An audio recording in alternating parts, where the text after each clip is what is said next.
আসসালামু আলাইকুম রহমতুল্লাহি ওয়া বারাকাতুহু। সম্মানিত প্রিয় মুসলিম ভাই ও বোনেরা, আর ইসলামিক টিভির পক্ষ থেকে সকলকে জানাই আন্তরিক মোবারকবাদ। আজকে আপনাদের মাঝে আলোচনা করব 5 ওয়াক্ত নামাজের সময়সূচি, তাহাজ্জুদ, সেহরির শেষ সময়, ইফতারের শেষ সময়, নামাজের নিষিদ্ধ ওয়াক্তসমূহ, সূর্যোদয় সূর্যাস্তের সময়সূচি, প্রত্যেকটা জেলা বিভাগগুলোর নামাজের সময়সূচিগুলো আপনাদের মাঝে তুলে ধরব। তো আজকে শুক্রবার 14ই ফেব্রুয়ারি 2025 ইংরেজি, 1 ফাল্গুন 1431 বাংলা, 14 সাবান 1446 হিজরি। ঢাকা এবং তার পার্শ্ববর্তী এলাকার নামাজের সময়সূচি তুলে ধরছি। তারপরে অন্যান্য জেলা বিভাগগুলোর নামাজের সময়সূচিগুলো আপনাদের মাঝে ধীরে ধীরে আলোচনা করব। আজকে ঢাকা এবং তার পার্শ্ববর্তী এলাকার তাহাজ্জুদ এবং সেহরির শেষ সময় হলো 5টা 12 মিনিটে, ইফতারের সময় সন্ধ্যা 5টা 56 মিনিটে।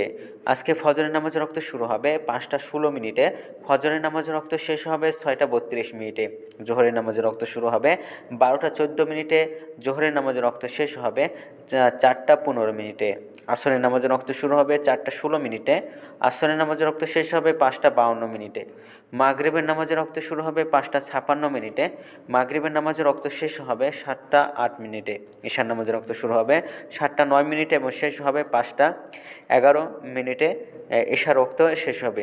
নামাজের নিষিদ্ধ ওয়াক্তসমূহ হলো 3টা, সকালে 6টা 33 থেকে নিয়ে 6টা 48 পর্যন্ত, দুপুরে 12টা 8 থেকে নিয়ে 12টা 13 পর্যন্ত এবং সন্ধ্যায় 5টা 38 থেকে নিয়ে 5টা 53 পর্যন্ত। এর মাঝখানে যতটুকু সময় থাকবে এর মাঝখানে আপনার কোনো প্রকার নামাজ পড়তে পারবেন না।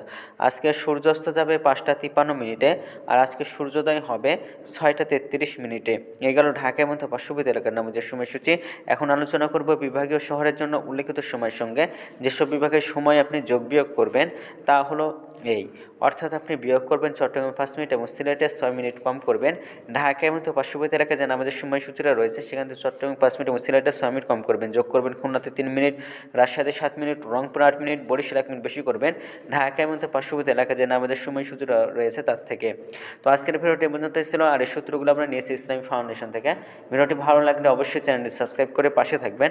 ধন্যবাদ সকলকে। আসসালামু আলাইকুম ওয়া রাহমাতুল্লাহি ওয়া বারাকাতুহু।